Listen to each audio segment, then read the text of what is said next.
Louisa May Alcott Day. Hi, welcome to my live stream. Today's we're on. Awesome, cool. All right, I had my little extra on just so I could make sure that you guys can hear me. I'm gonna turn the light up a little bit, not too much, not so much to make me look like I'm overly lit.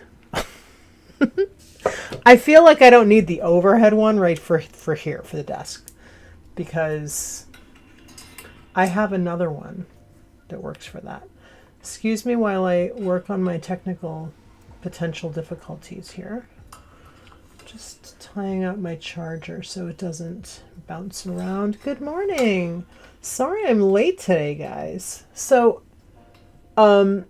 basically, the fall is kicking my butt, and it's so cold now.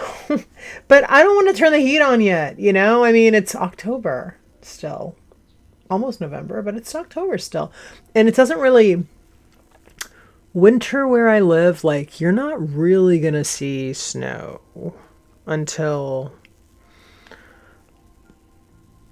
late December, early January, probably. So, and I'm just, I'm just like an old fishwife. I don't want to turn the heat on until I have to. I would rather use blankets. You know what I mean? So, that's the deal. It's cold, and I'm in my bed, and I'm cozy, and it's just it's so cold. So, I guess I could turn the heat on some, but, it's not like the early part, the main part of the day isn't super cold or anything, but it's freezing in the morning, so, or at least it was this morning. And yeah, this is this has been an ongoing topic. So, so we're just going to keep going with it. But today we have Louisa May Alcott. And I'm excited because I don't know much about her at all, but I listened to Siri talk to me this morning on the Wikipedia page, just to see what I was going to be reading. And she lived in my neck of the woods for a lot of her life in Massachusetts. So, and the people that she knew is like a who's who. So. And she was a big feminist, and she was cool. She was very creative and very prolific, and I'm really excited to learn about her. I do have to say, I know that I actually don't know if I've mentioned this before. I think I have, but my throat is I'm having some little throat issues from talking so much. Okay. I'm good right now. Later on, I'm going to save my voice to read the Wikipedia. And then we're going to do art. And I'm really excited about the art we're going to make too, because I have my thoughts already organized for that, which is great. It doesn't always happen, but it does give me some sort of I do feel a little more relaxed sometimes when I know what I'm going to draw. And other times when I don't know what I'm going to draw, it's kind of exciting and electric, So it's both have their benefits, but I have had quite a stretch of days when I didn't know what I was going to draw. So I'm really glad that something sparked this morning when I was making my coffee. I was looking at the old quotations by women page, and I really liked this quote. And then I went to Unsplash. See, I'm giving this all away now because, why not? It's right here. So I found this quote. I do think that families are the most beautiful things in all the world, which I love. And then I found these super cute little houses on Unsplash, which are beautiful and really felt very, they spoke to me. So I thought, I'll do one of these houses. And I like this one because I could do a little chimney smoke and then put the quote in there, which I love. And then this one, hey, I could do that, or I could create a chimney, or I could just do the quote around it. I mean, this one's kind of calling to me too, because I like them both. I like this one because it's like kind of in the distance, and then there's like flowers in the front, in the forefront, and then I can do something here, you know, which is nice because I like to have surprises, you know, surprises are fun. So anyway, I think it'll be a beautiful quote with a cute little home, and I like that it's a small house, because I don't want to be worrying about, you know, the details and stuff when we got a quote to illustrate, and we have like other little fun doodads we want to put on here. So very cute, and I like small things anyway, so it suits my personality. Anyway, let's go back to our Safari, and we're going to go to, I wanted to show you real quick. She is on Librivox. There's some Louisa May Alcott books on Librivox. And with all this said, and she's also on quotations by women. Let's do some reading. Let's read about her life. And she's so fascinating. I will tell you, this morning when I started to listen to Siri reading this to me, my thought was, well, my throat's kind of a mess. Maybe I will just have Siri read it. And I started to do that. And I thought, no, I'm not going to do that, because there's too many footnote numbers, for one thing. Also, Siri reads, she's a lot to manage because she's reading everything, you know? She reads all the stuff you don't want her to read.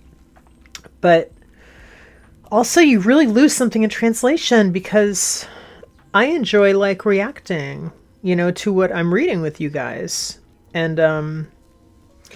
And when somebody else is reading it, it's a little bit tricky. And plus, I can't click in to things that I want to learn more about. So let's just do it this way.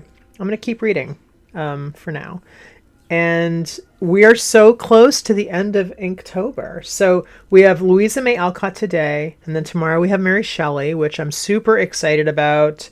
And then we have our bonus. We're going to do Zora Neale Hurston, which I'm super excited about.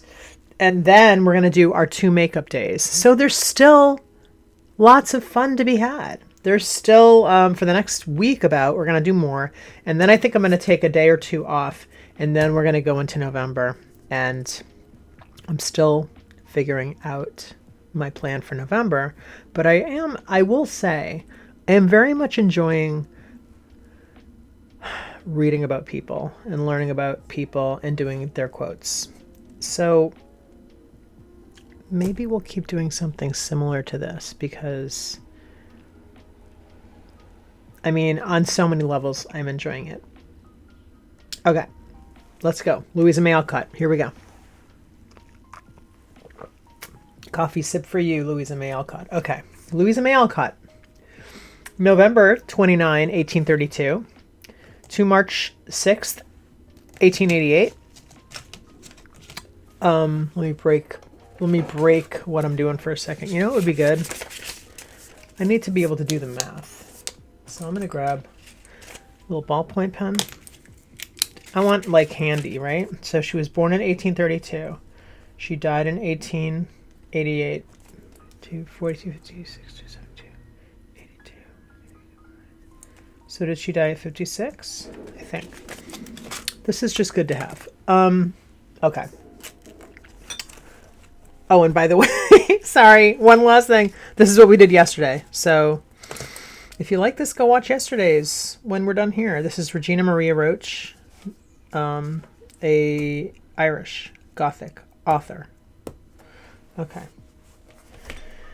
Louisa May Alcott, November 29, 1832 to March 6, 1888, was an American novelist, short story writer, and poet best known for writing the novel Little Women, 1868, and its sequels, Good Wives, Little Men, Good Wives, 1869, Little Men, 1871, and Joe's Boys, 1886. Raised in New England by her transcendentalist parents, Abigail May and Amos Bronson Alcott.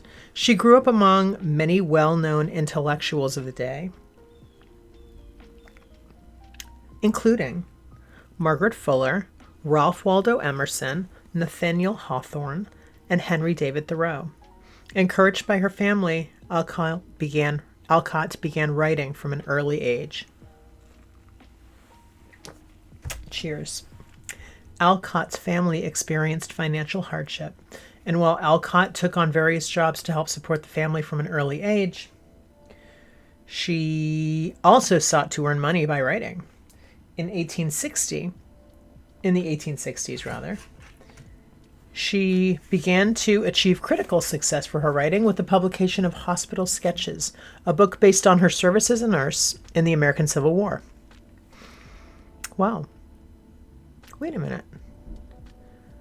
1860s. Okay, she was in her 30s. Early in her career, she sometimes used pen names such as A.M. Bernard, under which she wrote lurid short stories and sensation novels for adults. Sensation novels were exactly what they sound like. You know, gossipy stories. Little Women was one of her first... It's gossipy fiction, I believe. Let me see. Sensation novels. We've gone down this before. A literary genre of fiction that achieved peak popularity in Great Britain in between the mid-1850s and mid to late 1890s, centering taboo material, shocking to its readers as a means of musing on contemporary social anxieties. So yes, gossipy fiction. Okay. Little Women was one of her first successful novels and has been adapted for film and television. It is loosely based on Alcott's childhood experiences with her three sisters, Abigail May Alcott Nieriker, Elizabeth Sewell Alcott, and Anna Alcott Pratt. Alcott was an abolitionist and a feminist and remained unmarried throughout her life. That's great. I'm going to click into abolitionist just in case anybody wants to know what that is. It's anti-slavery. Yes. I love that she was, I love that she was such an activist back then, because it's never easy to be an activist, to use your voice, but it's important. And remained unmarried throughout her life. She also spent her life active in reform movements such as temperance and women's suffrage. During the last 8 years of her life, she raised the daughter of her deceased sister. She died from a stroke in Boston on March 6, 1888, just 2 days after her father's death, and was buried in Sleepy Hollow Cemetery. Isn't it wild that there's actually a cemetery named Sleepy Hollow? I'm sure there's more than one. I'm sure there's many, but I do like that name. Cheers. Louisa May Alcott has been the subject of numerous biographies, novels, and a documentary. And has influenced, I'm sure, more than one documentary, right? And has influenced other writers and public figures such as Ursula K. Le Guin and Theodore Roosevelt. Nice. All right. Birth and early childhood. Let's go. Louisa May Alcott was born on November 29th, 1832 in Germantown, now part of Philadelphia, Pennsylvania. Her parents were transcendentalist and educator Amos Bronson Alcott and social worker Abigail May. Alcott was the second of four daughters, with Anna as the eldest and Elizabeth and May as the youngest. Alcott was named after her mother's sister, Louisa May Greel, who died 4 years earlier. After Alcott's birth, Bronson kept a record of her development, noting her strong will. That's so cool, which she may have inherited from her mother's May side of the family. He described her as fit for the scuffle of things. Okay. The family moved to Boston in 1834, so she was 2 years old, where Alcott's father established the experimental Temple School and met with other transcendentalists such as Ralph Waldo Emerson and Henry David Thoreau. Okay, we're going to click into Temple School real quick. I want to see what this is. Temple School, 1834, circa 1841. So it only lasted 7 years. established by Amos Bronson and Elizabeth Palmer Peabody in 1834, featured a teaching style based on conversation. Teachers working at the school included Elizabeth Peabody and Margaret Fuller. Alcott was fundamentally and philosophically opposed to corporal punishment as a mean of disciplining his students.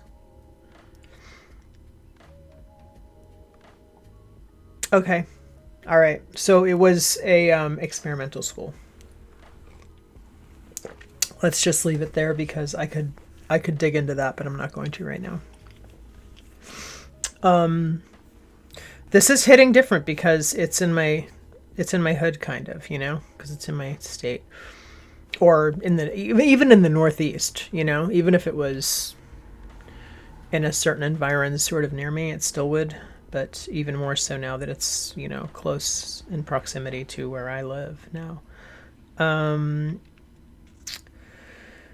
Okay. Alcott was often tended by her father's friend Elizabeth Peabody, who we know worked at Temple School, and she later frequently visited Temple School during the day. Alcott kept a journal from an early age. Bronson and Abigail, her parents, often read it and left short messages for her on her pillow. Now, maybe, like, in those times, that was, like, part of their method of communication or something. Like, maybe she could write in her journal things that she couldn't say in person. I'm really just speculating here. I just,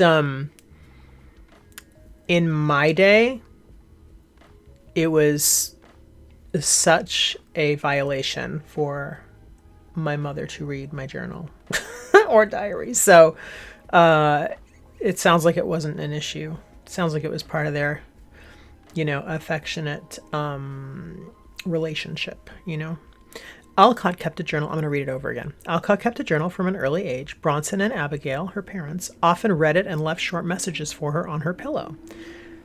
Maybe she didn't know. I don't know. Now, like, questions. 16. I'm going to hit this. Delamar, 1990, page 10. Let me dab on that for a second. Little Women biography, critique, publications, poems, songs, and contemporary relevance. Okay, that's a book about reference points in the book. Okay. Delving deep into them and Little Women. She was okay. Back to business here. She was a tomboy who preferred boys' games and preferred to be friends with boys or other tomboys. She wanted to play sports with the boys at school, but was not allowed to.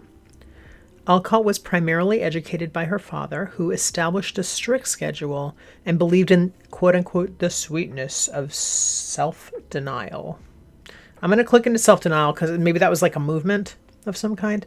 Self-denial, related but different from self-abnegation or self-sacrifice, is an act of letting go of the self, as with altruistic abstinence, the willingness to forego personal pleasures or undergo personal trials in the pursuit of the increased good of another.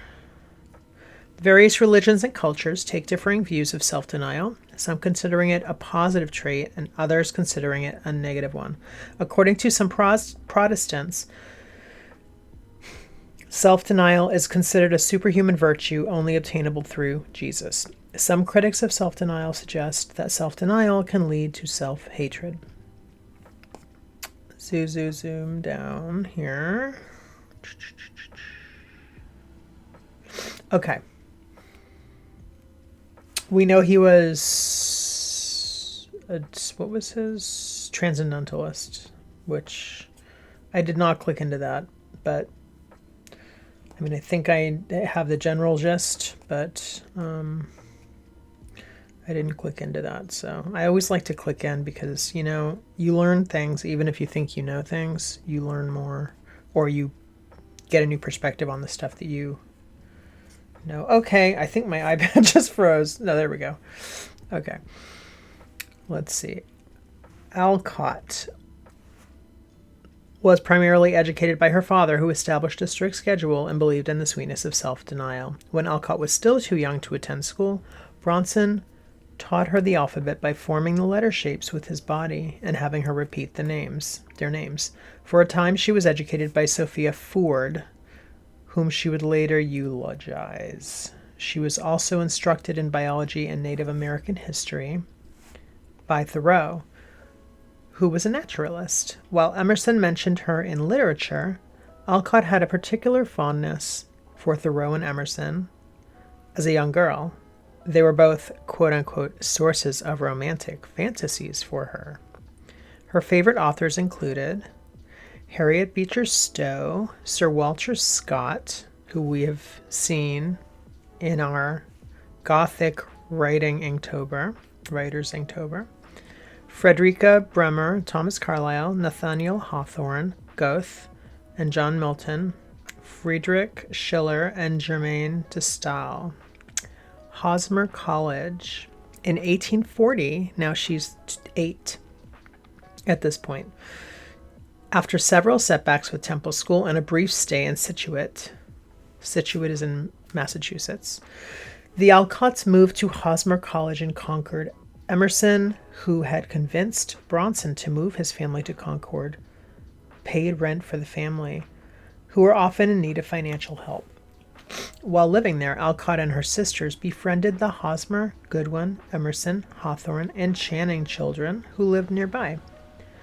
The Hosmer and Alcott children put on plays and often included other children. This is cool. So they're doing plays. I love this. You know, my sisters and me used to do stuff like this too. It's so funny when you think about the nowadays and the before internets. And we were before internet's children.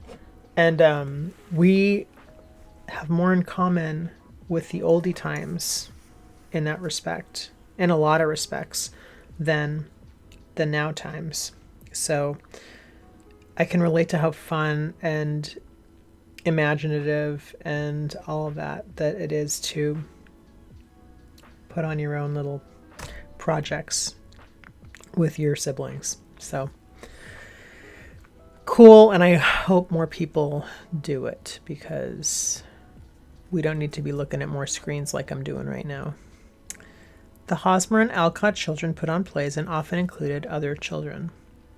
Alcott and Anna also attended school at the Concord Academy, though for a time Alcott attended a school for younger children held at the Emerson House. Wait, I'm losing it. Who's Alcott? Oh, Louisa May. Okay.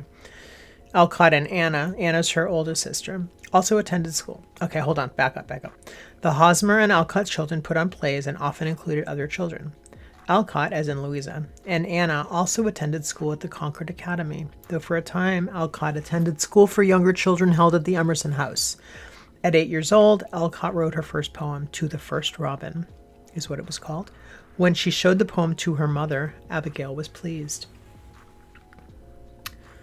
In October 1842, Bronson returned from a visit to schools in England and brought Charles Lane and Henry Wright with him to live at Hosmer College, while Bronson and Lane made plans to establish a quote-unquote New Eden.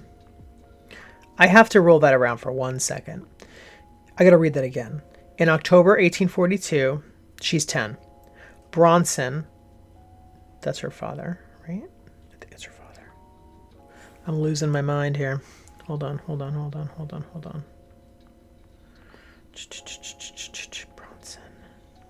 Bronson, you are her dad, right?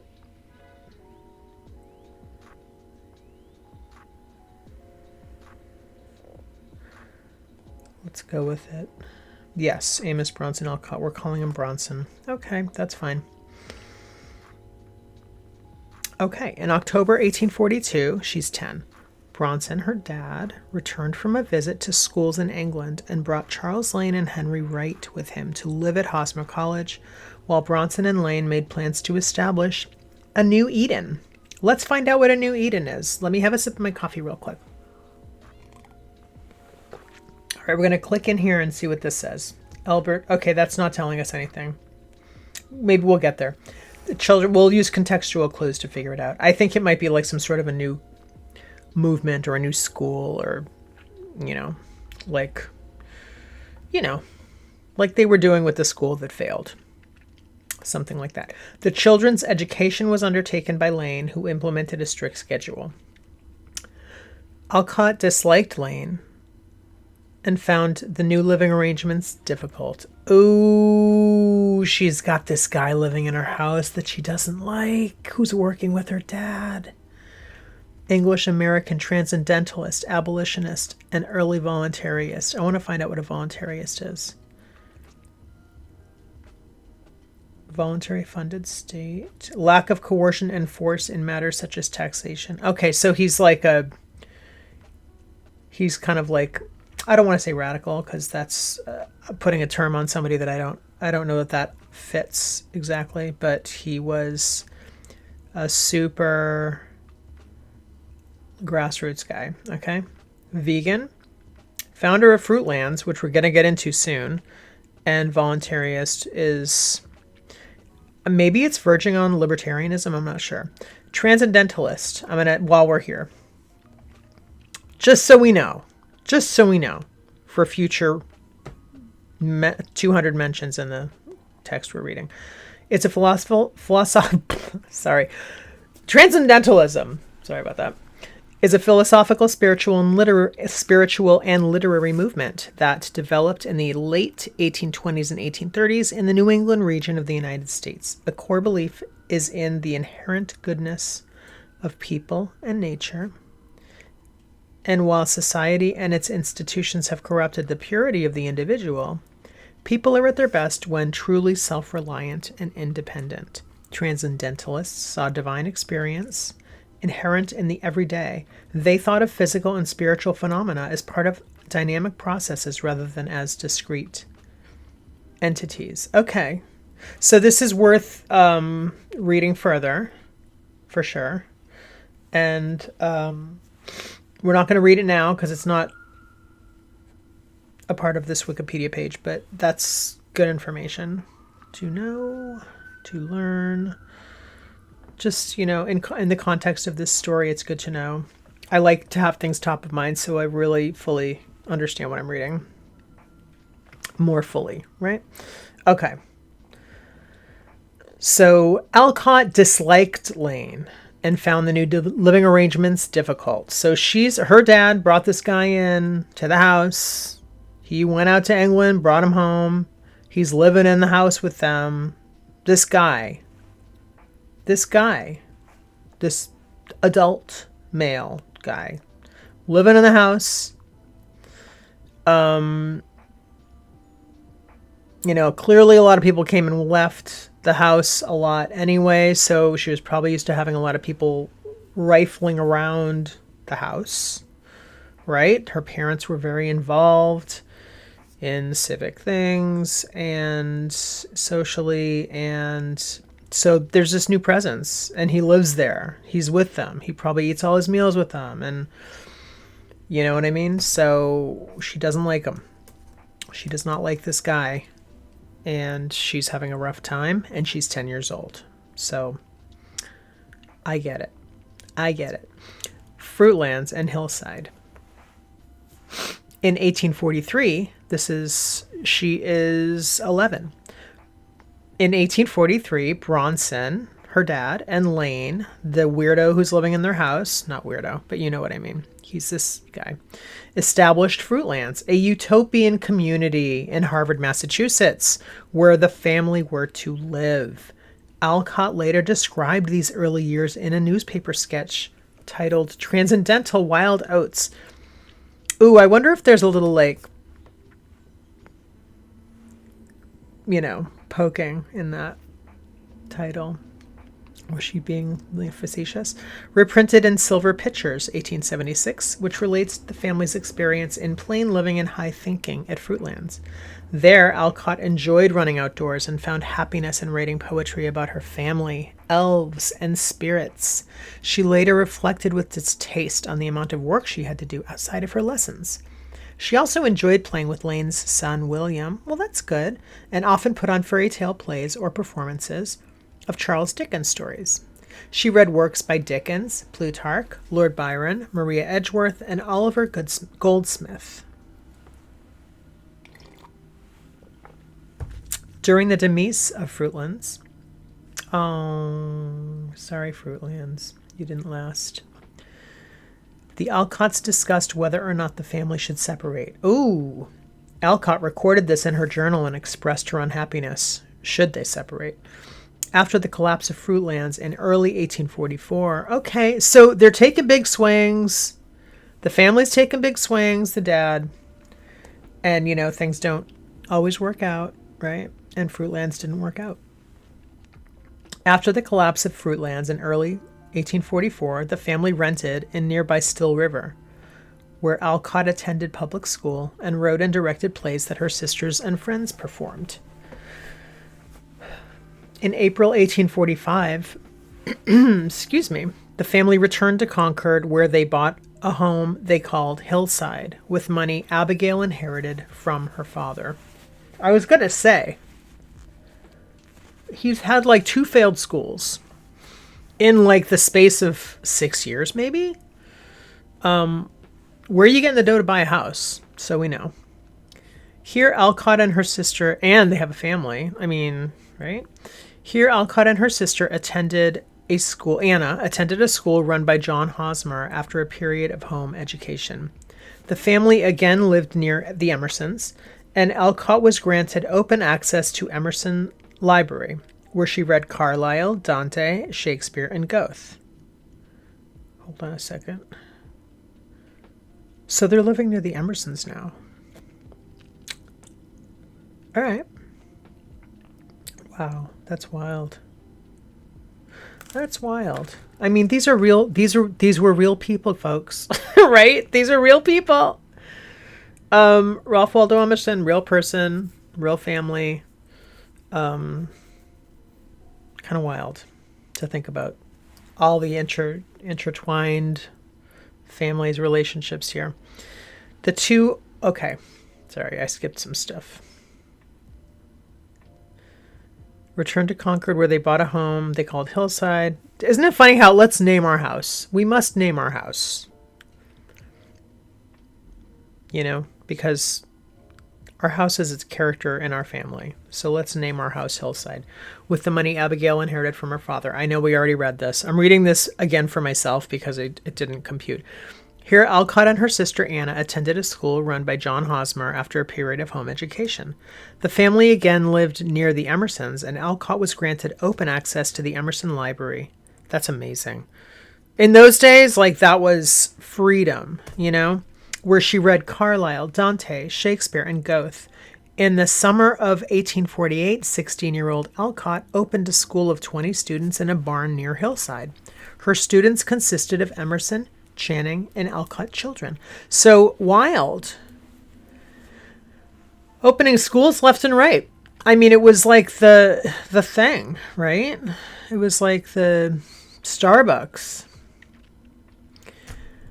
The 2 oldest Alcott girls continued acting in plays written by Alcott. While Anna preferred portraying calm characters, Alcott preferred the roles of villains, knights, and sorcerers. These plays later, what did I just say? These plays later inspired comic tragedies, 1893. The family struggled without income beyond the girls' sewing and teaching. Eventually, some friends arranged a job for Abigail, and 3 years after moving into Hillside, the family moved to Boston. Hillside was sold to Nathaniel Hawthorne in 1852. Alcott described the 3 years she spent at Concord as a child as the happiest of my life. Sorry, Louisa. That's a drag. So they're moving. They don't have money. They're moving to Boston. Presumably because they found the job for her, for the mother, Abigail. And they sold their house to the guy who wrote The Scarlet Letter. Right?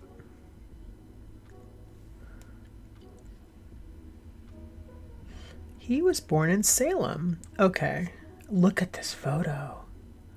That's Nathaniel Hawthorne, you guys. Look at him. That's fantastic. Maybe we should do portraits. Oh my gosh. Maybe we should do portraits next month or something. You know what? I'll talk to you about it later. I don't want to. I don't want to get. I'm losing my place here. Okay, Boston. We are going to Boston. When the Alcott family moved to the south end of Boston in 1848, Alcott had work as a teacher, seamstress, governess, domestic helper, and laundress to earn money for the family. Together, Alcott and her sister taught a school in Boston. Though, isn't it funny how they taught a school? They didn't teach at a school. They were the school. Though Alcott liked teaching, that's me, not Wikipedia.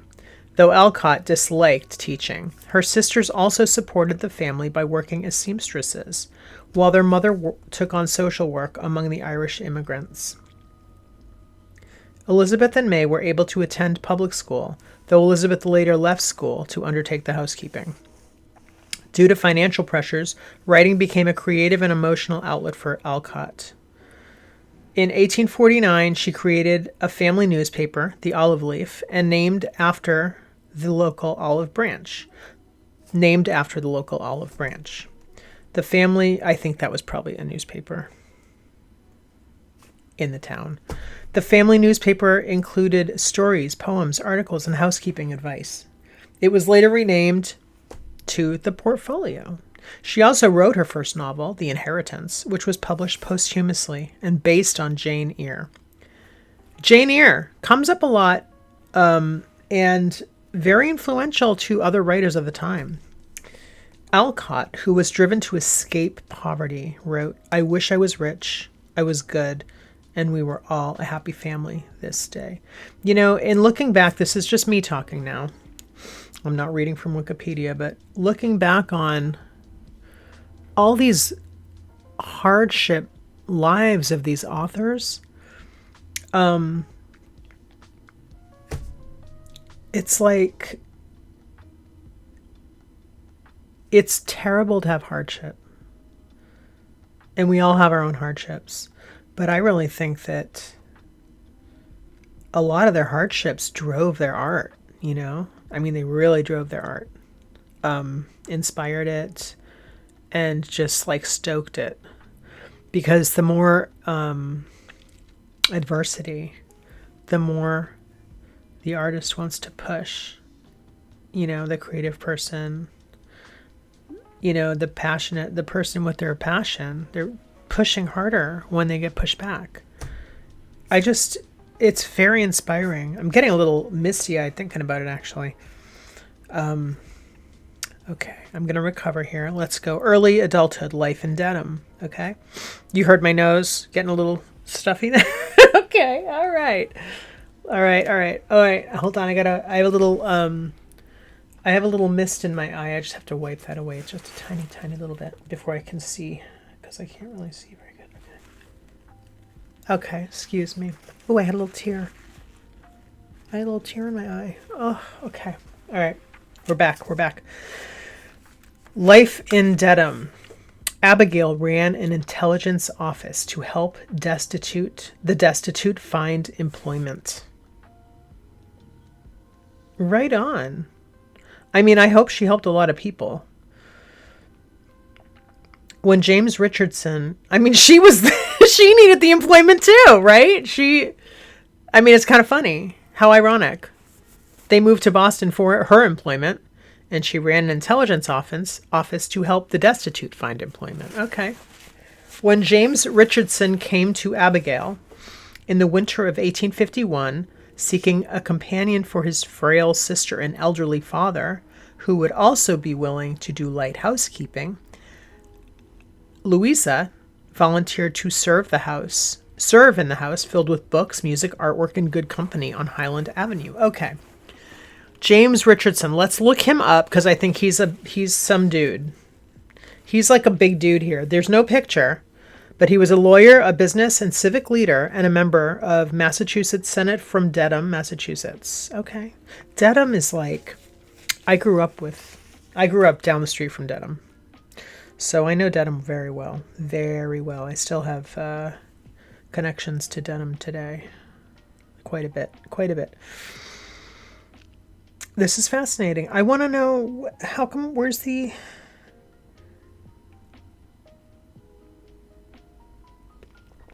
All right.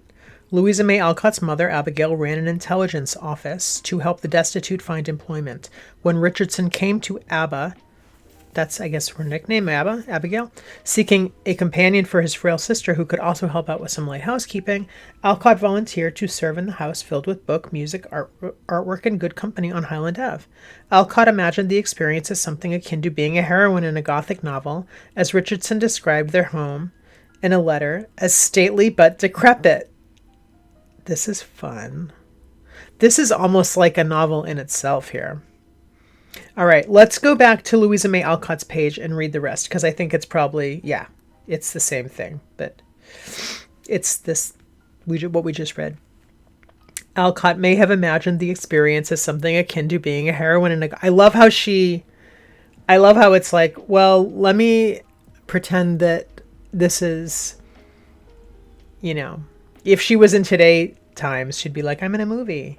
This is the story of the movie, you know? And like, I'm going to like let my imagination go with this and just go for it. 'Cause it's like another experience for her, you know? This is going to probably inspire a book or something.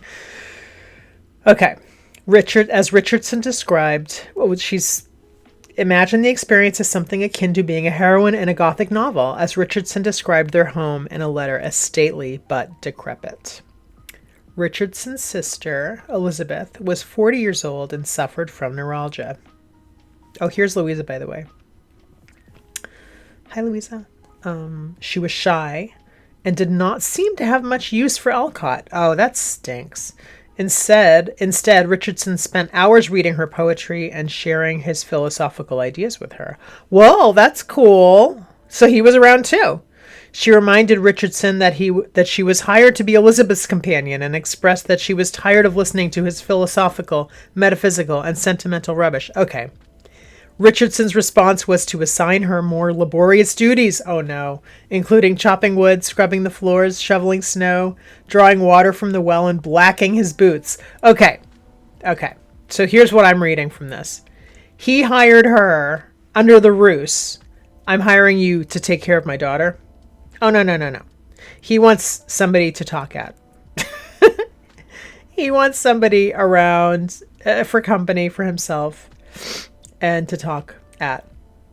That's what that was. Oh my gosh. Wow. And now he's punishing her because she's like, dude, back up. And like, let me do what you originally hired me to do. Right? You're taking time away from this stuff. And I want to read this book. You told me I could read this book and this. You told me I could use your library, dude. And he's just talking about his stuff in her face and taking up all her time that she wants to spend on the other things. And he's like, no. I'm going to put you to work. Alcott quit after 7 weeks when neither of the two girls her mother sent to replace her decided to take the job. As she walked from Richardson's home to Dedham Station, she opened the envelope he handed her with her pay. One account states that she was so unsatisfied with the $4 she found inside that she mailed the money back to him in contempt. Another account states that Bronson may have returned the money himself and rebuked Richardson. So the other account states that Bronson, the dad, returned the money to him instead of her doing it. Alcott later wrote a slightly fictionalized account of her time in Dedham titled How I Went Out to Service, which she submitted to Boston publisher James T. Fields. Fields rejected the piece, telling Alcott that she had no future as a writer. Dude.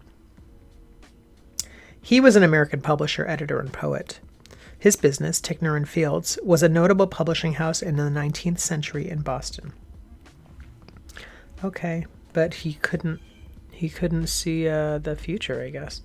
Early publications. September 1851, Alcott's poem, Sunlight, appeared in Peterson's magazine. Just want to make sure my light's up all the way. Maybe this will help. Let me see. I'm just fidgeting with the light here. I'm thinking maybe if I do that, is that better? Hold on. I have to look at the screen and see. Yeah, I think that's better. Okay. Excuse me. I think my ring light was just like, so this is better. A little better. I'm gonna do this though. Let's do this. Let's do that. Okay. That might be a little more easy to read. Okay. Early publications. Let's do this. In September 1851. Let's do this. Okay. Just check and make sure you could hear me. In September 1851, Alcott's poem Sunlight appeared in Peterson's magazine under the name Flora Fairchild, making it her first successful publication. 1852 marked the publication of her first story, The Rival Painters, A Tale of Rome, which was published in the Olive Branch. In 1854, she attended the Boston Theater, where she was given a pass to attend free of charge. Why was that? She published her first book, Flower Fables, in 1854. The book was a selection of tales she originally told to Ellen Emerson, daughter of Ralph Waldo Emerson. Lydian Emerson had read the stories and encouraged Alcott to publish them. Though she was pleased, Alcott hoped to eventually shift her writing from fairies and fables to men and realities. She also wrote The Rival Prima Donnas, a play adaptation of her story with the same title. In 1855, the Alcotts moved to Walpole, New Hampshire, where Alcott and Anna participated in the Walpole Amateur Dramatic Company. Alcott was praised for her superior histrionic ability. At the end of the theater season, Alcott, encouraged by the success of Flower Fables, began writing Christmas Elves, a collection of Christmas stories illustrated by May Alcott. In November, Alcott traveled to Boston and attempted to publish the collection while living with a relative. November was too late in the year to publish Christmas books, and Alcott was unable to publish the Christmas Elves. She then wrote and published The Sisters' Trial, a story about 4 women who were based on the Alcott sisters. Okay, we're getting into some stuff here. I'm going to grab my water because I need a sip of water.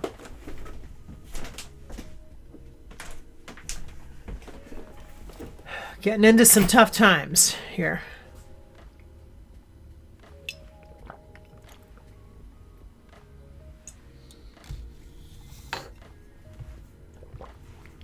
Let's see where we are on the page here. Oh my goodness. Oh my God. Okay. Maybe I could speed it up a little bit. We still haven't even done artwork yet. Family changes. Alcott returned to Walpole in mid-1856. 36. So she's 20. Wait. If she was born in 32, 42, 52, 54, she's 24. Right? Yeah.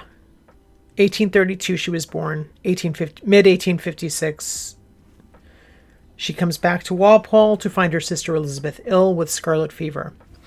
Alcott helped nurse Elizabeth, and when she was not nursing, helped with the housekeeping and wrote. Alcott prepared to publish Beach Bubbles later that year, but the book was rejected. That's a little better. By the end of the year, she was writing for the Olive Branch, the Ladies' Enterprise, the Saturday Evening Gazette, and the Sunday News. Alcott again lived in Boston for a time, where she met Julia Ward Howe and Frank Sanborn. In the summer of 1857, Alcott and Anna rejoined the Walpole Amateur Dramatic Company and sought to entertain Elizabeth with stories about their acting. The family later visited Swampscott in an effort to boost Elizabeth's health, during which was poor from the effects of the scarlet fever, but it did not improve. During this time, Alcott read The Life of Charlotte Bronte by Elizabeth Gaskell and found inspiration from Bronte's life. The family moved back to Concord in September 1857. Wow, they move a lot. Let me turn this down a little bit. Off. Where Alcott's rented while Bronson repaired the Orchard House. During that time, the two oldest Alcott sisters organized the Concord Dramatic Union. Elizabeth Alcott died on March 14, 1858, when she was 23. 3 weeks later, Anna became engaged to John Pratt, a man she met in the Concord Dramatic Union. Alcott experienced depression about these events. No kidding. And considered Elizabeth's death and Anna's engagement catalysts to breaking up their sisterhood. Sure. After the family, that's a tough age too, like for sister stuff. I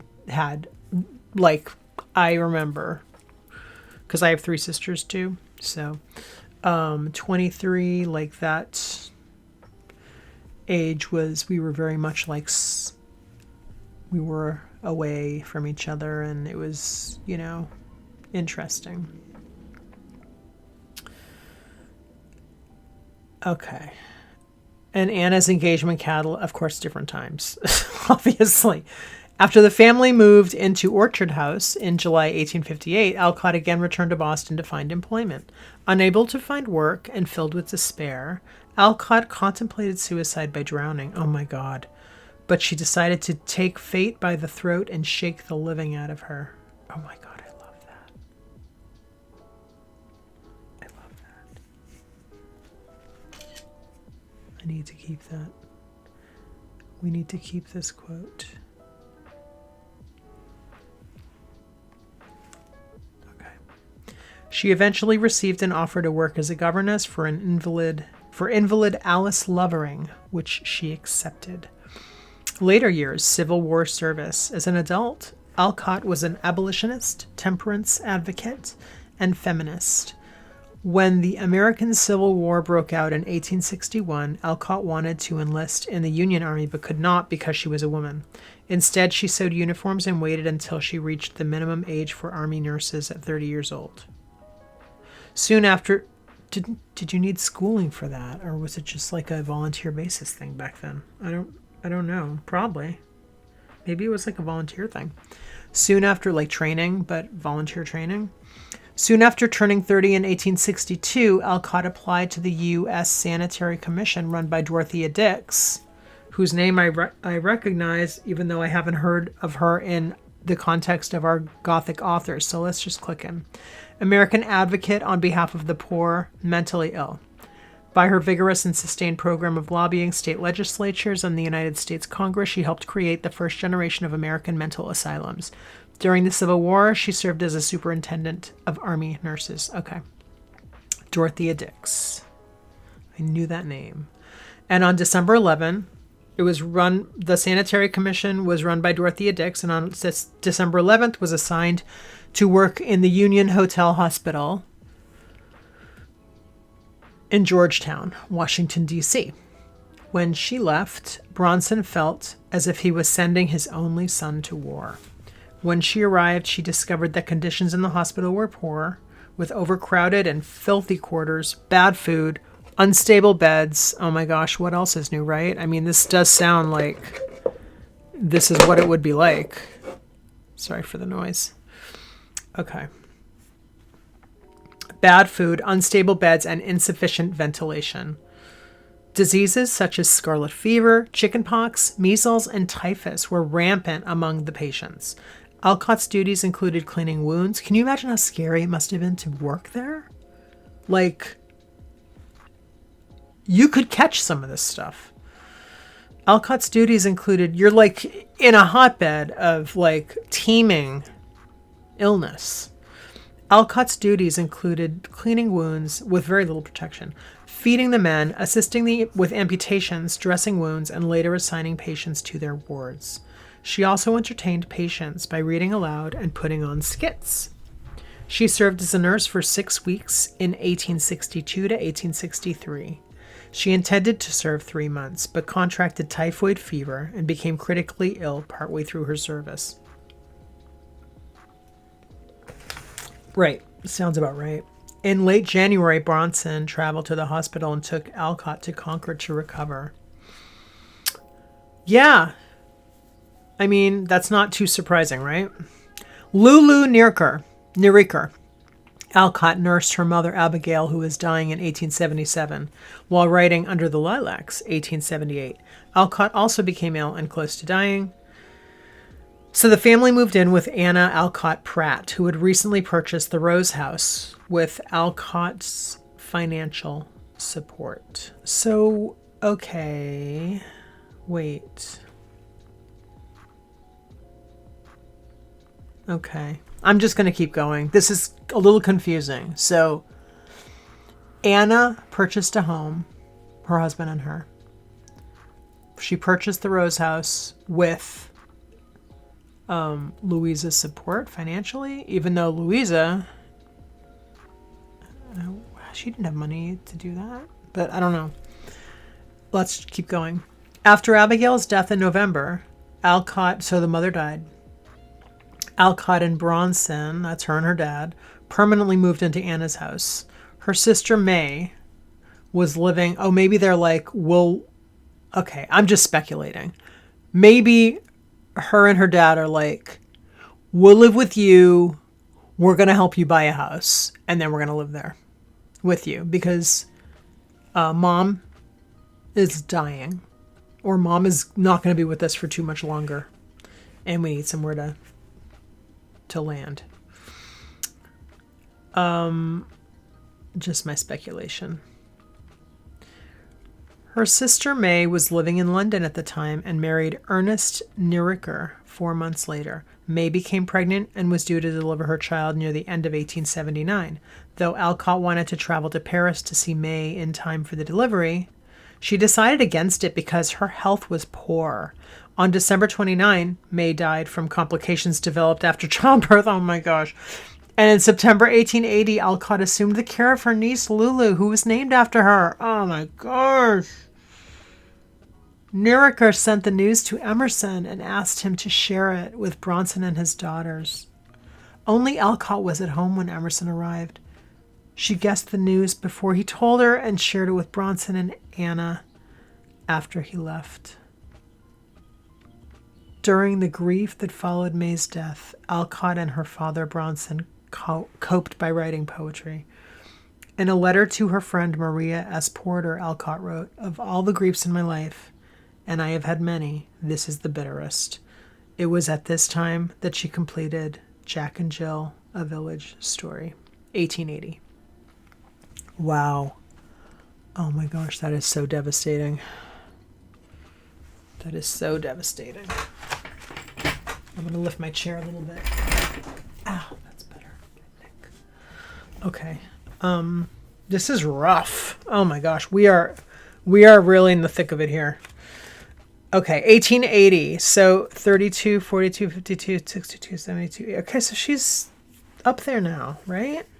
She was born in 32, 42, 52, 62, 72, 80. So she's almost 50. Okay?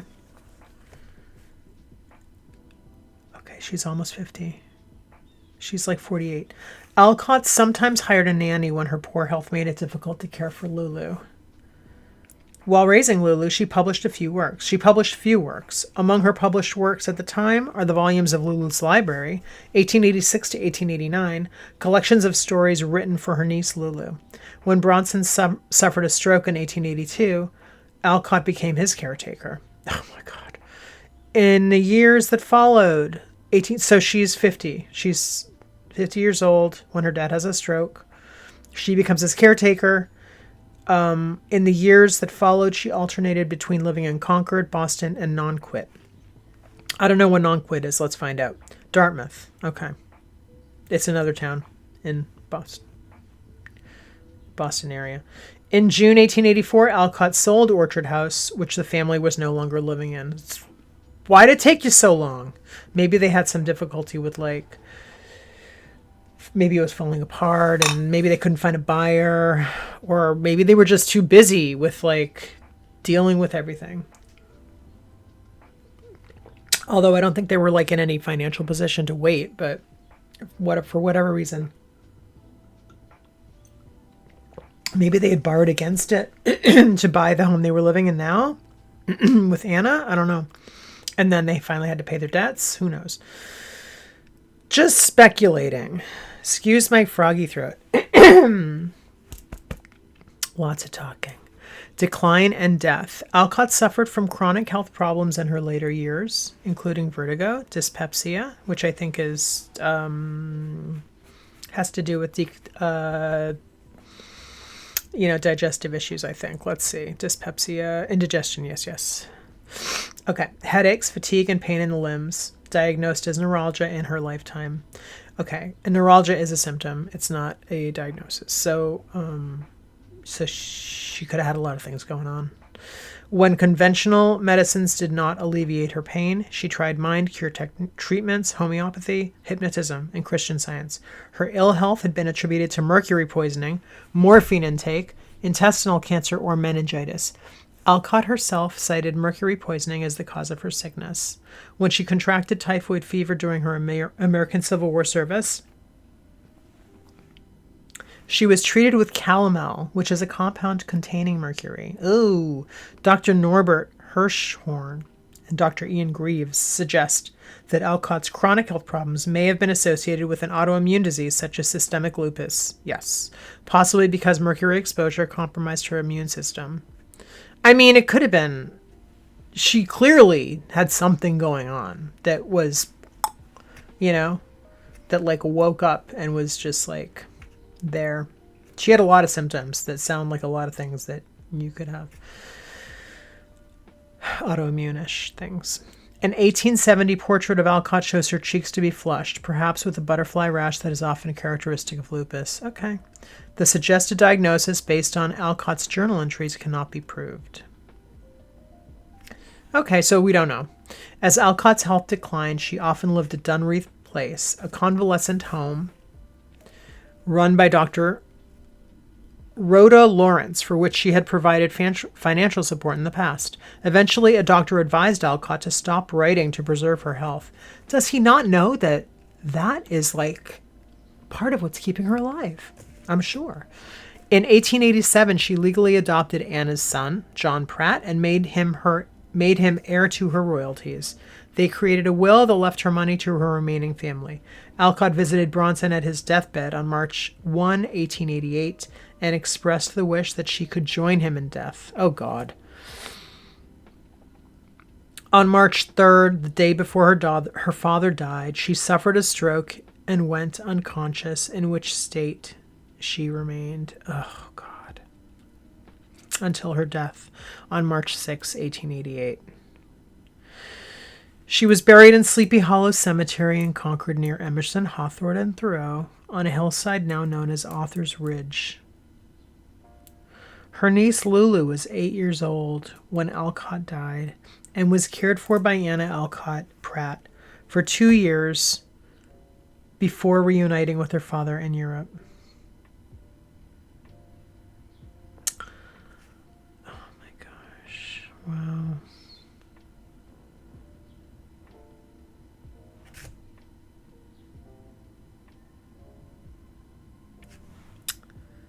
Okay. All right. I mean, we knew it wasn't going to be like, right? Works. In 1859, okay, now we're going back. Alcott began writing for the Atlantic Monthly. Revised and published the letters. I'm going to read because reading to myself is boring for you. Maybe reading out loud could be boring for you too, but it's better than me reading to myself trying to skim. Let's go to... I want to go to Little Women. I want to go to Little Women because, like, come on, guys. Literary success. Okay, how much do we have to read here? Okay, let's read this. In 1859, Alcott began writing for the Atlantic Monthly. Encouraged by Sanborn and Moncure Conway, Alcott, I don't know who they are, and I don't think I'm going to click in right now. Alcott revised and published the letters she wrote while serving as a nurse in Boston, in the Boston anti-slavery paper Commonwealth, later collecting them as quote-unquote hospital sketches. 1863, republished with additions in 1869. She planned to travel to South Carolina to teach freed slaves and write letters she could later publish, but she was too ill to travel and abandoned the plan. Soon after successive hospital sketches, Alcott published her novel Moods, based on 1864, based on her own experience with and stance on women's right to selfhood. Alcott struggled to find a publisher because the novel was long. After abridgments, Moods was published and popular. In 1882, Alcott changed the end. While touring Europe in 1870, she was displeased to find out that her publisher released a new edition without her approval. I'm sorry you had to go through that, Louisa. That sucks. And it happens, right? Unfortunately. Very unfortunately. People get disrespected all the time. Let's see. Hold on. I want to find out how old she is right here. Can we go to Little Women, please? I feel like I just read her whole life and I didn't get to the part where she published Little Women. Okay. Alcott began editing the children's magazine Mary's Museum to help pay off family debts, incurred when she toured Europe as a companion of wealthy invalid Anna Weld in 1865 to 66. So that was when she was 33 to 36 or 32, 1832, 42, 62. Yeah, she was 33 to 36 at that time. Though Alcott disliked editing the magazine, she became its main editor in 1867. Oh my God, that's hilarious. How many of us have taken jobs that we were like, okay. I was a designer for like 20 years. I learned to like it. Okay. Now, I never really set out to be a designer, but I became one. And I got a lot out of it, and I enjoyed it, and it definitely became a passion for me, but it was not always what I wanted. I'm an artist, you know? I get it. Though Alcott disliked editing the magazine, she became its main editor in 1867. Around the same time, Alcott's publisher, Thomas Niles, asked her to write a book especially for girls. She was hesitant to write it because she felt she knew more about boys than she did about girls, but she eventually set to work on her semi-autobiographical novel, Little Women, 1868. Little Women, or Meg, Jo, Beth, and Amy, 1868. After publishing Little Women, she and her sister May moved to Europe. Alcott developed a close relationship with the young Polish revolutionary Ladislas Wisniewski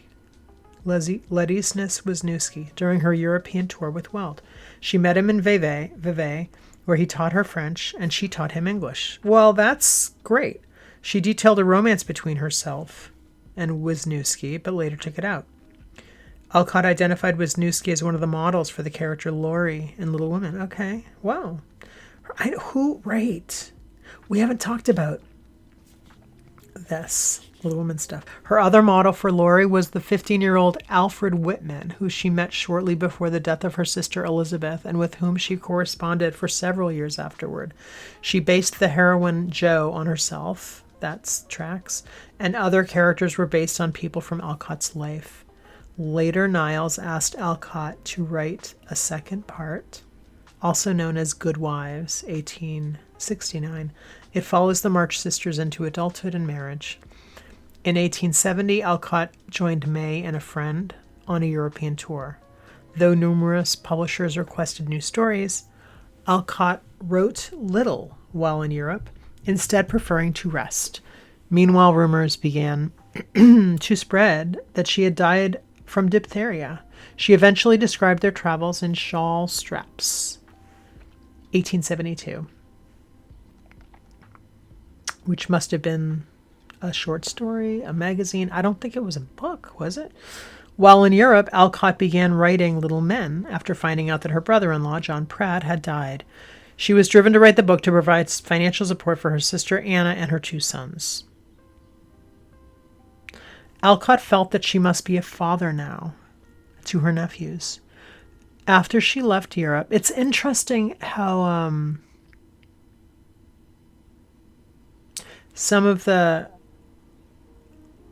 authors we're doing are like wholly driven by financial support, driven to do their writing when writing has not proven to be financially,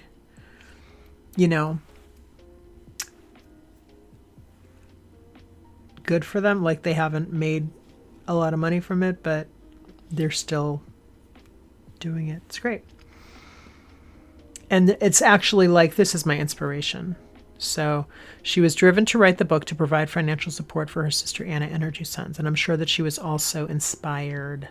And I'm sure that, inspired by the relationships and stuff. And I'm sure she was also, had people looking for more from her along the same thread of Little Women.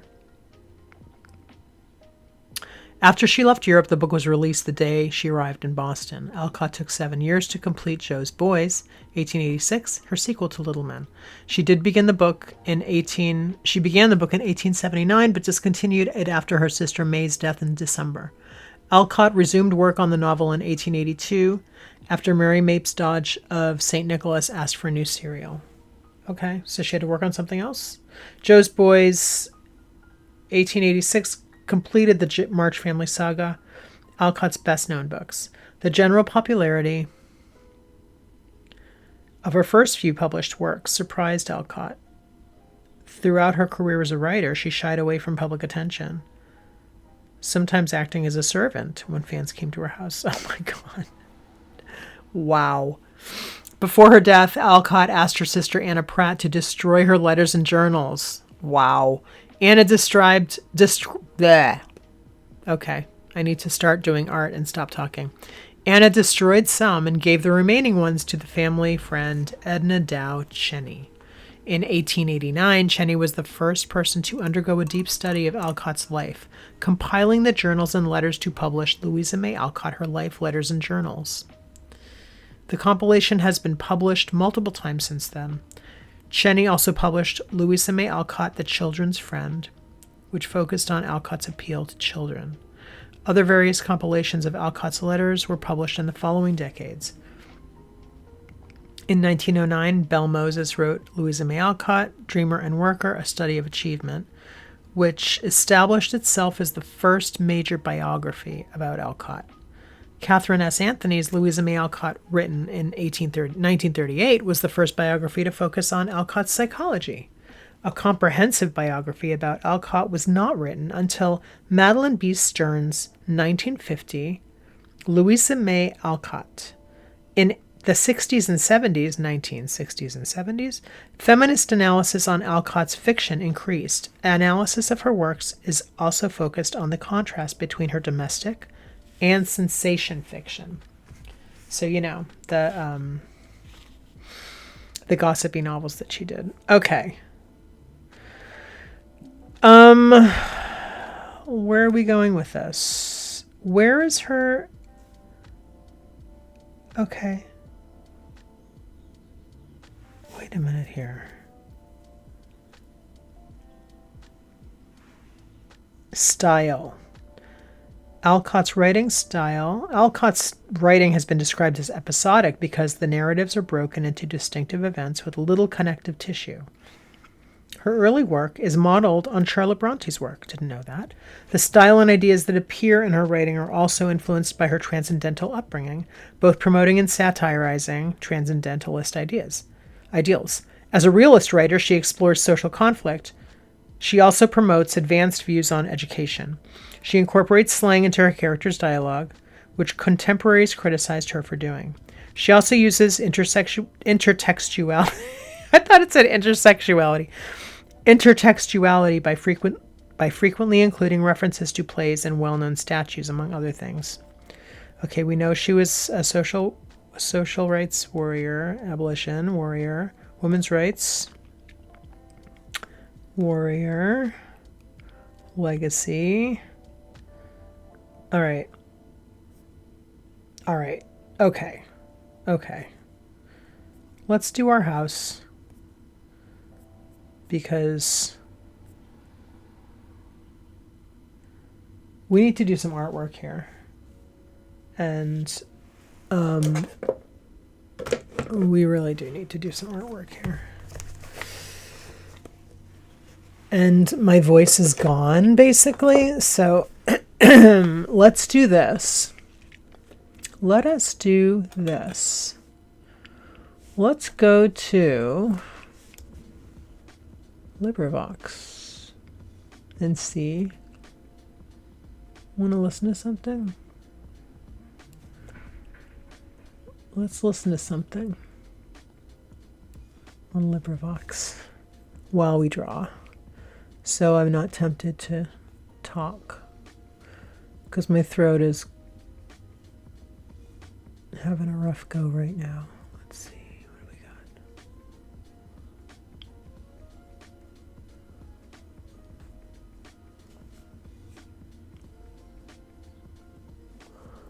Let's listen to An Ivy Spray and Ladies Slippers. No, let's listen to, I'm looking for something short-ish. Something short-ish.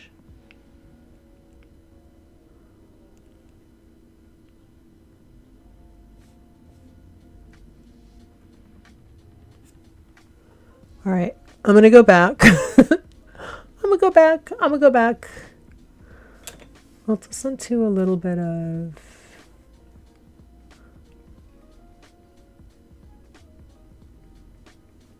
oh, forgive me for being quiet. The Abbot's Ghost or Morris Trun's Temptation. Let's do this. And we don't have to listen to the whole thing, but we can listen to a little bit of it. Okay? The Abbot's Ghost, or Maurice Treherne's Temptation, written by Louisa May Alcott under her pseudonym A.M. Bernard. This Christmas story deals with themes of love and defending one's honor. Although he is disinherited and poor, Maurice Treherne tries to win the hand of his love, Octavia. I feel like, are we looking at something here that's Gothic? Because where's her Gothic writing? Okay, I'm taking you with me on this journey. Okay, but where's the beef? Because where's her Gothic writing? Talk to me, Wikipedia. I need to know. Inquiring minds need to know. And Kathy's voice is just like gone. Okay. All right, here we are. Google AI overview, okay? Louisa May Alcott wrote Gothic thrillers, often under pseudonyms like A.M. Bernard, which explore themes of hidden passion, madness, and murder, showcasing a dark side distinct from her famous domestic novels. These, quote-unquote, blood and thunder tales feature complex female characters who use duplicity to navigate societal expectations, a stark contrast to the innocence found in Little Women. Notable examples include Behind a Mask, A Long Fatal Love Chase, A Modern Mephistopheles. Key aspects of Alcott's Gothic works: pseudonymous and anonymous writing. Alcott published many of her thrillers under the pseudonym A.M. Bernard to protect her reputation as a writer of children's and domestic fiction. According to Northeastern University and Montclair State University Digital Commons. Dark and lurid themes. Her Gothic tales delve into darker elements like deception, obsessive desire, betrayal, murder, and madness, a significant departure from her more wholesome work, as described by the New York Public Library and Amazon. complex female characters. The heroines often present a double-sided nature, appearing domestic on the surface while harboring strong wills and passions, and using masks or performances to achieve their goals. Notes crime reads in Montclair State University Digital Commons. Social commentary. The use of hidden passion and societal pressures in her work serves as social commentary on the limitations placed on women during 19th century states. Montclair State University Digital Commons. Okay. Okay. Got it. Thank you. Let's go. Let's go to A.M. Bernard. Barnard. Let's do this and see what we get. A.M. Bernard. No. Let's do Louisa May Alcott again. Because I don't know what's going on here. Come on, Louisa May Alcott. Pseudonym. Go to 57 books. The Masked Marriage. What do we got? What do we got, Wikipedia?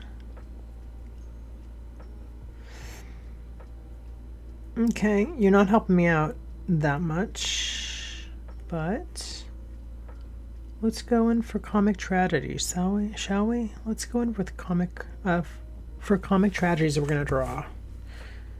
Or we could just listen to music. Let's just listen to music and draw. I do think that families are the most beautiful things in all the world. I'm gonna draw this house, and I'm gonna draw that, or this house. I'm inspired by this house. I'm not drawing this exact house. And we're going to do it loose, like yesterday's, like this. I'm going to turn on a little more light. And we're going to do this. We're going to do this. We're going to do this. Oh. We're going to do this. Let's do it. Okay. Okay, tomorrow's Halloween. What you got going on for Halloween? What do I have going on for Halloween? We need to be doing some Halloween stuff. I'm trying to think what I should do for... Let's do like this, because that's what I want to do. It's Halloween tomorrow. What are you guys doing? I'm going to go see Bram Stoker's Dracula. Very excited. I love that movie. I know. It's a hot take. It's a hot take. Not a lot of people love it. I really do love it. Winona Ryder. Keanu Reeves. I mean, right? It's great. What's not to love? Oh, Gary Oldman. Oh my God. Gary Oldman is Dracula. So good. So creepy. So weird. Let's just go in on this. I'm trying not to use too much water because I don't want to make a mess. You know what I'm saying? We're not going to do a mess. We don't want to do like, oh, what am I looking for? I'm looking for my ink. Where is my ink? Oh, there's some ink. We can do that. We can do that. Let's do that.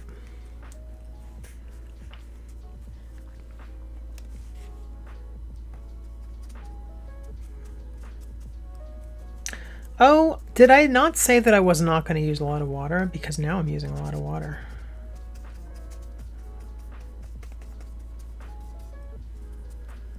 I am using a lot of water here.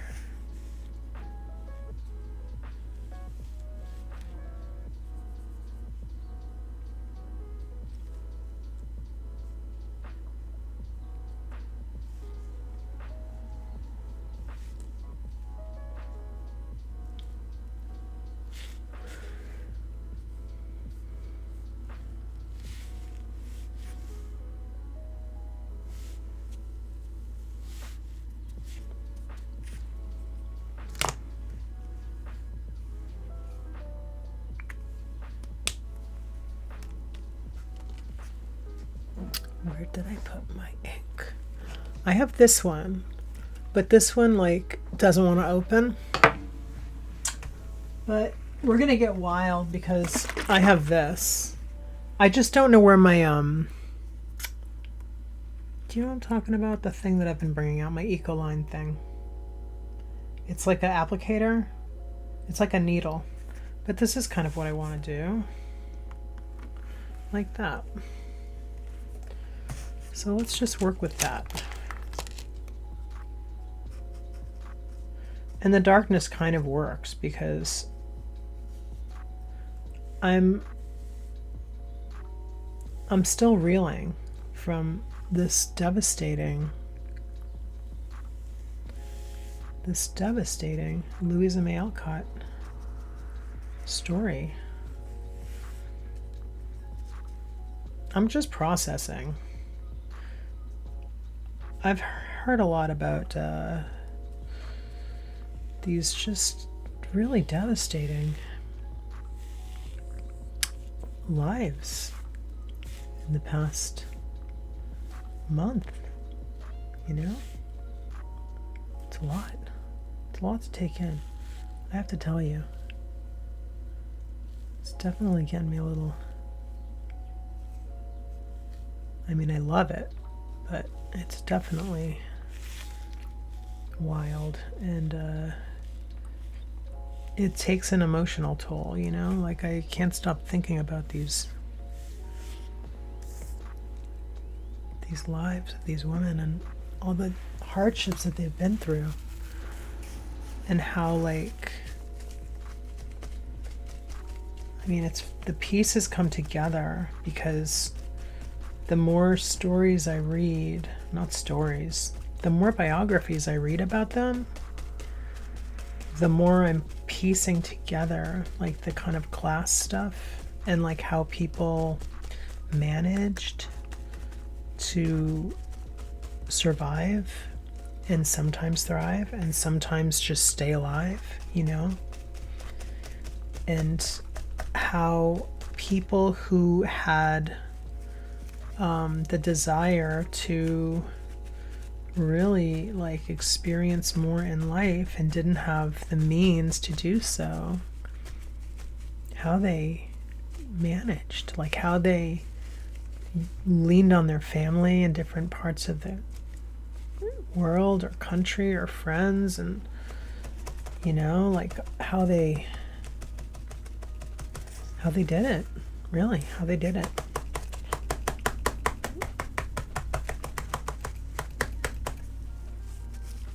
How they managed to travel and have different experiences and get experience in different areas of their professions and things they wanted to do by leaning on family, and how, you know, they move around a lot, and it's like, well, yeah, because they're moving from family to family, like Jane Austen later in her life, and moving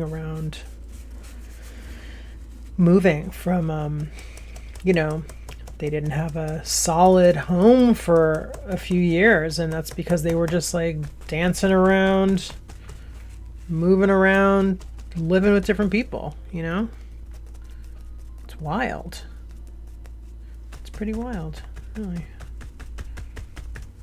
But it, you know, once you see the patterns, it makes sense. And it's like, oh, this is what people had to do, you know, in order to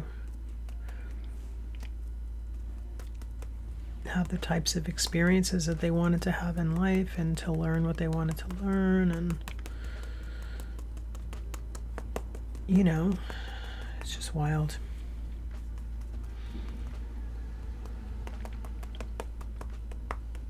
And Louisa May Alcott getting ill, I mean, oh my gosh, can you imagine? She set out to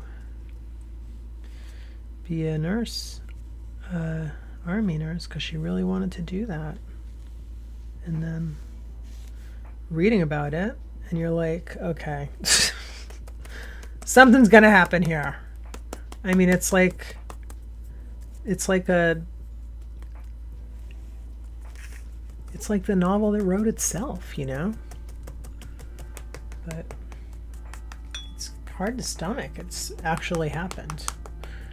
You know, she never really quite recovered from that.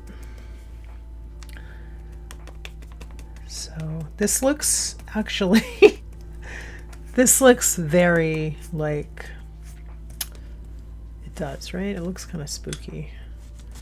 But we are going to write the quote. And it's going to be, let's do some drips, shall we?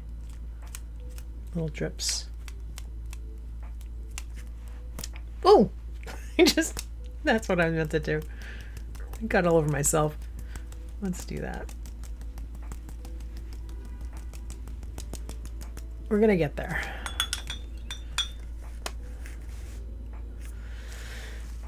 Okay, let's dry our little brush off, clean it a little bit, because the last thing you want to do is, and then we're going to do that because I have a lot of splashes and splashes here, and we have plenty that are staying, so we don't necessarily need to. I will zoom you in a little bit here. How's that better? So we're going to write the quote. I'm going to actually just use a little rock to lean my page so you can see a little better. So if you want to learn a little bit about Louisa May Alcott, definitely if you want to listen to me talk about the Wikipedia page, just recite it to you and add my commentary. You can rewind this at some point and rewind and listen, but we're drawing a quote that resonated with me for her and actually really spoke to her life. It was in Little Women. I do think that families are the most beautiful things in all the world.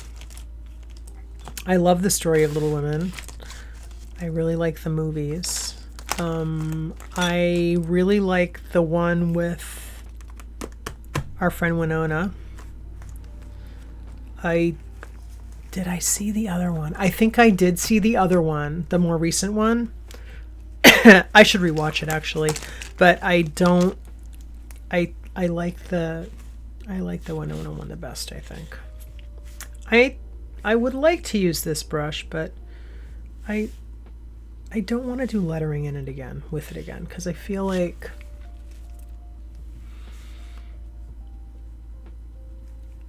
I have a hard time sometimes with a little lettering, because with a pen like this, with a brush pen, it's an actual brush.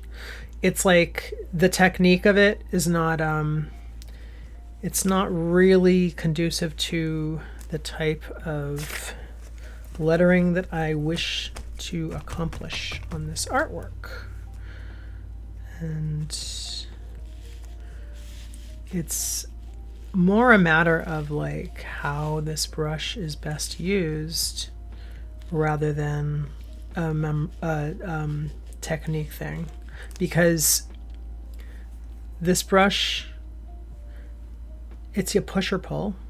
It's a push or pull, and the lettering is always going to be pointy on the edges. Like that's going to be a primary on a small, if you're doing small lettering, that's always going to be a definitive characteristic of it because of, you know, the anatomy of the brush.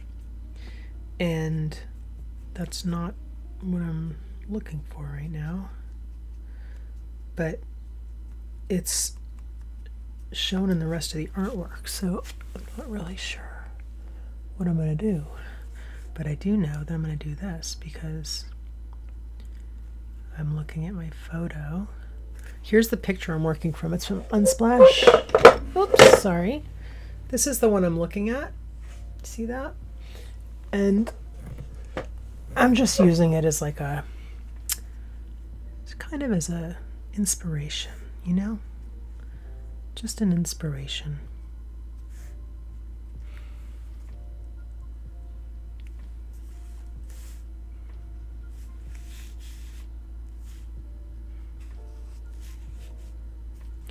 And then we're going to draw our quote around. Maybe I will use it. Okay.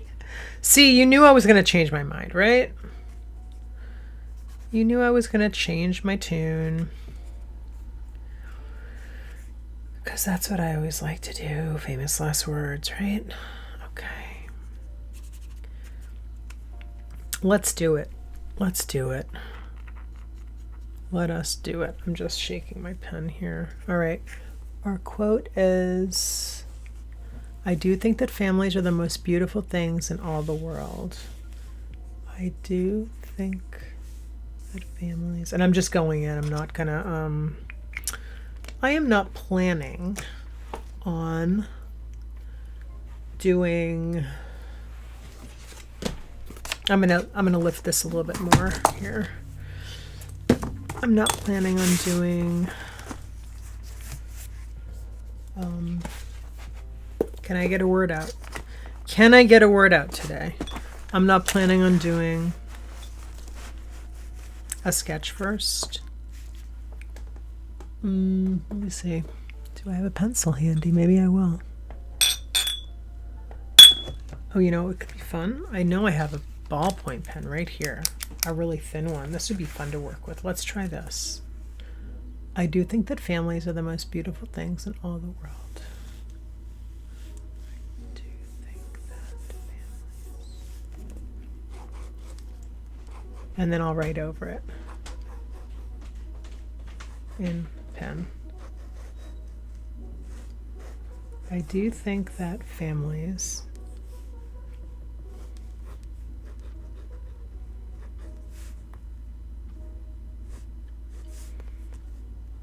are the most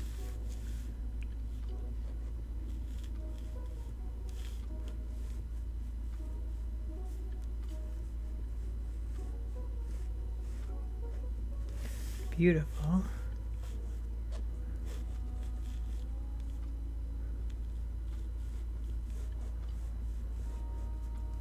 I could have started beautiful a little bit more to the left, but that's okay. In all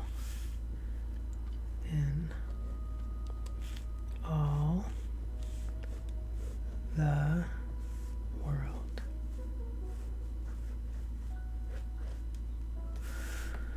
All right.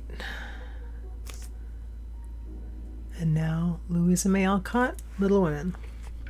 Where are we going to put that? Where are we going to put Louisa May Alcott, Little Women? How about over, we could do it here. We could do it here. Maybe here. Is here weird? I could do it here in white. Let's get the ink down because we already know. This is not changing. This part's not changing.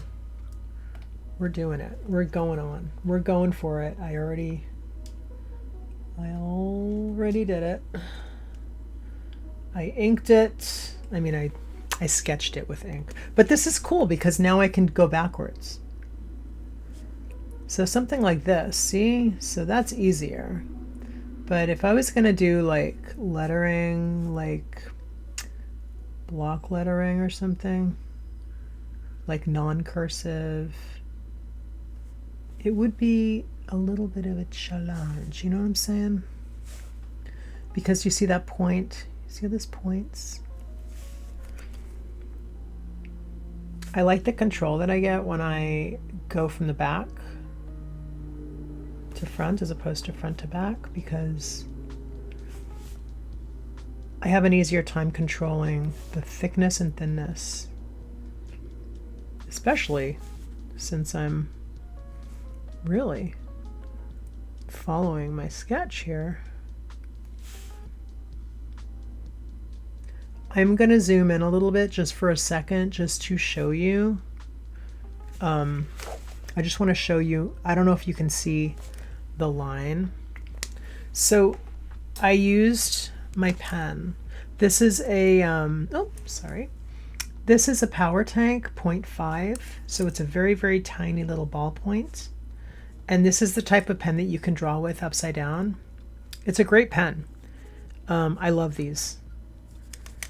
Especially good for like if you want to write in bed or something, like you're writing lying down or whatever and your pen keeps running out of ink.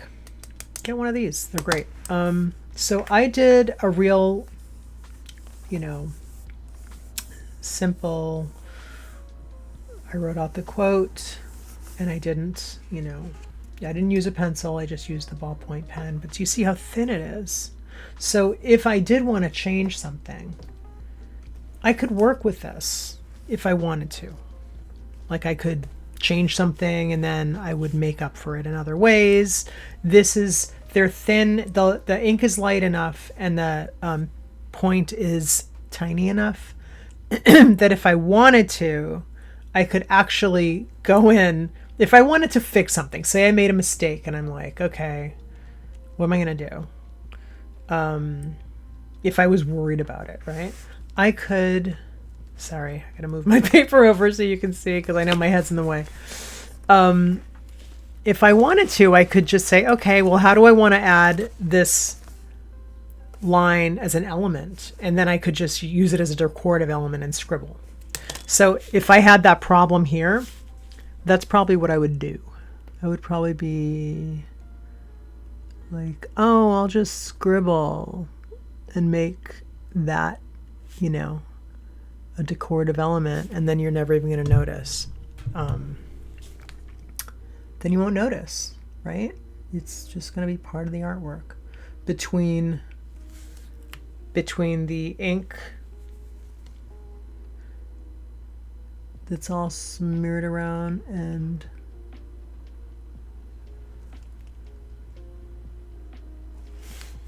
okay. And now we're going to do the eye.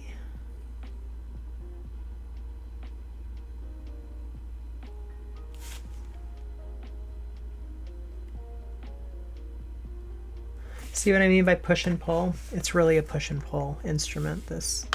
So if you pull, you get like a nice skinny line at the top, right there. And when you pull, you can control a little more in that way.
I gotta plug my iPad in so it's juiced for my next stream.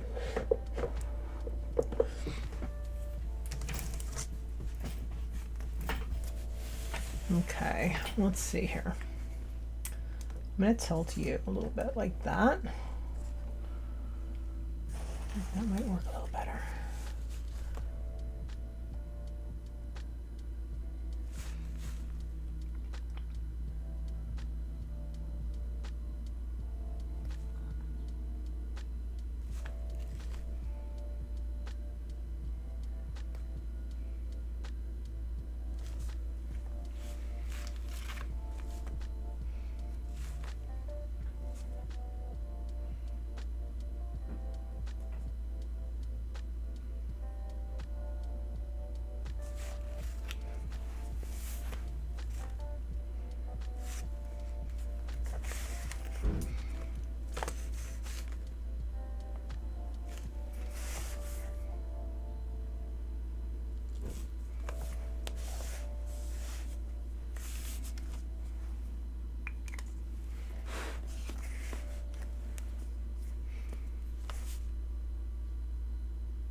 Okay, there we go. We need to fit her name in here. We need to fit her name in here, and I'm not sure yet where to do it. So let's look at this like that, so you can see. And what are we gonna do? So let me just talk this out a little bit with you.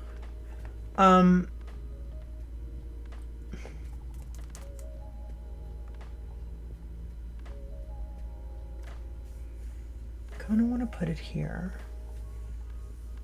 but it's black. So that I don't think is going to happen. I could put it here and here, but I don't want to I don't want to I want it to add to the composition. I don't want it to confuse, distract, or clutter it. And I think that it would probably do something like that if I put it here and here. Louisa May Alcott, Little Woman.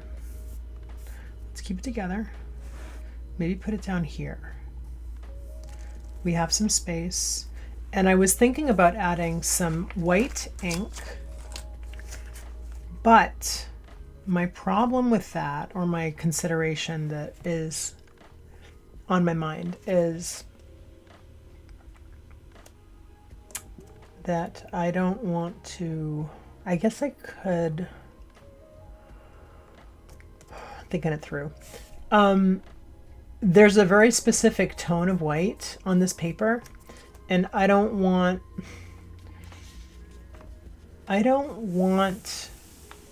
the white ink to be a different tone of white, which I actually think that we're okay on that front because I have that Zig cartoonist ink, which does a great job. And plus, my only main issue with that would be for reproduction, if it would affect that, and I don't think it would. So that's not a problem. But then the problem is, would it draw your attention away from the main? So this is like where our eye is going, and I don't want anything to mess with this. So it's very simple, it's very dramatic, and it's kind of dark, and it's got its own impact, and I don't want to mess with that. I don't want to detract from that, and I don't want to like draw attention away from that and have a competing factor on the page. So I think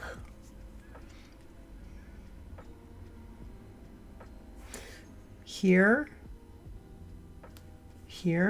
maybe? I don't want to do it there. Or I could just do it in black ink, you know, and do it here and just make it a darker,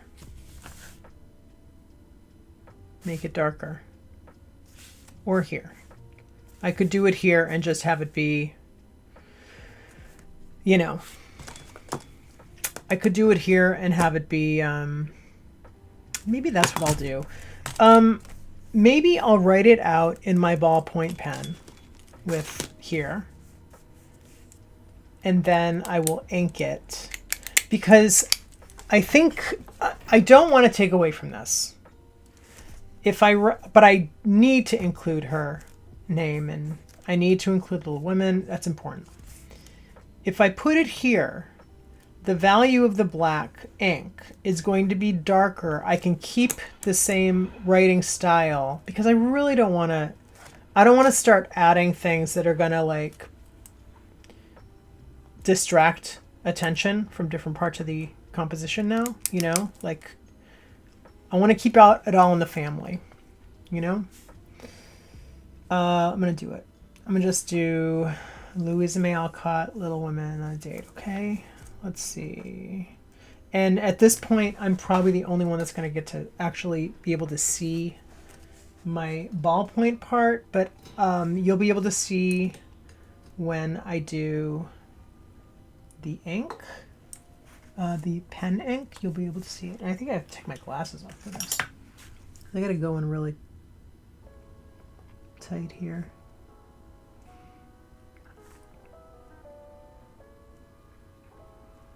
Louisa May Alcott.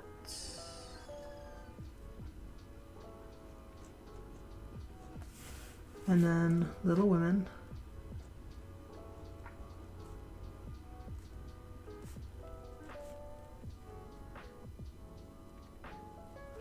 And then T's, cross my T's.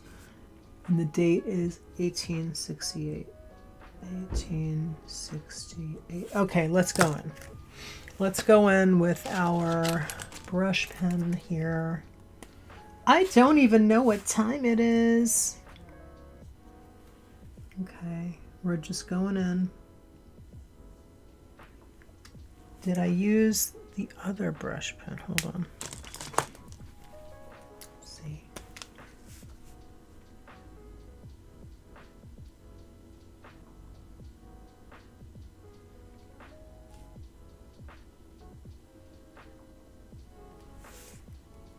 Do you see what I'm doing here? Let's see.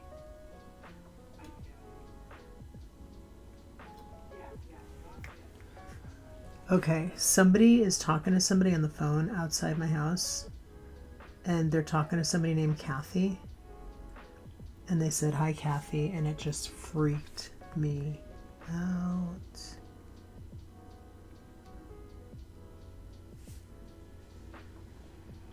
I felt like there was like a ghost in the room with me or something. Like, what? Little. Okay, I like how this is so far. I can't really tell, but we're gonna see. We're going with it, and we're gonna just go for it, and we're gonna see how it works out. So one thing about this that I do like for reproduction is that if I don't think it's dark enough now, number one, I can go over it again with another darker ink, or, you know, I can do that. Or I can also sorry, I can't get the words out. I'm having a hard time right now. This is tough. I can also retouch it in my software on the computer before I make it.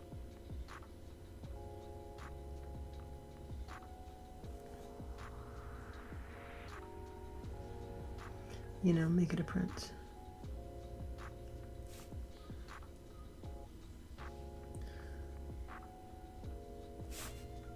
So let me know what you think about the idea. I have this idea. I've had it for a while, actually. I've had this idea for a while. And, you know, I didn't even think about it until just like 10 minutes ago. Of offering downloadable prints. And I could offer downloadable prints of like all of my Inktobers, you know.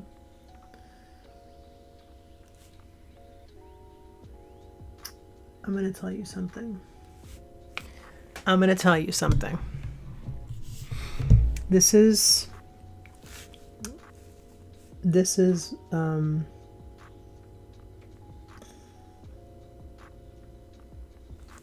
I always think I work very intuitively, and like last year, sometimes you do things that you don't know what's going to happen or what the future holds, and then you find out like, oh, well, that makes sense down the road. And I think it was last year, I think it was last summer, not this past summer, but like the summer, fall before, I opened a few different Etsy stores. I opened a coloring download store. I opened a greeting card store. Digital downloads, all. In addition to my Etsy store, which is kathywellerart.etsy.com. I have these other stores. And then another one that I never opened, is called Spooky Words. And my plan for that one was to offer digital download art prints and posters in simple colorway, such as black and white. And it's really funny because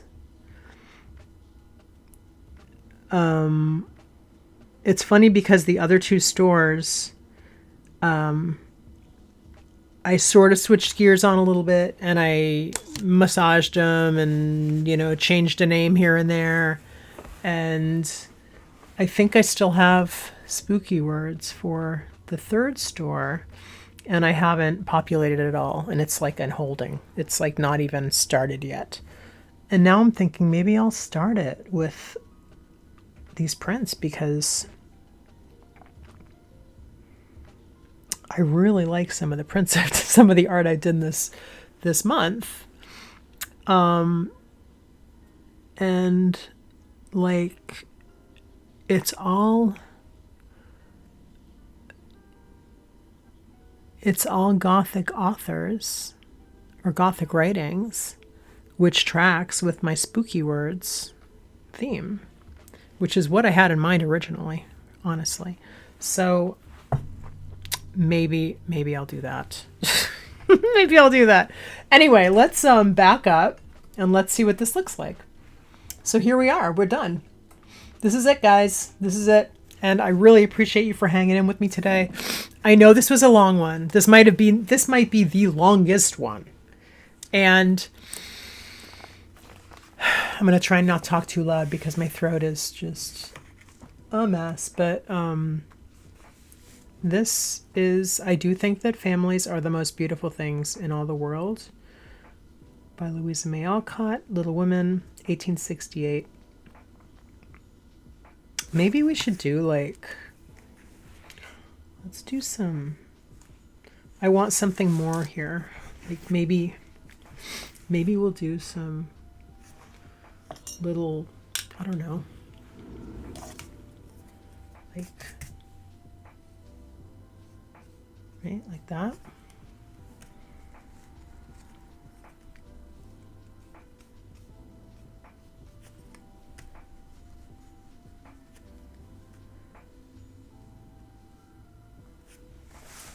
Just some interest, right? I mean, what would be cool is to have like a bush or something, but I don't want to detract from the house. Sorry, I just hit the microphone. Oh, I just did it again. Sorry, guys. So let's just do a little bit of this.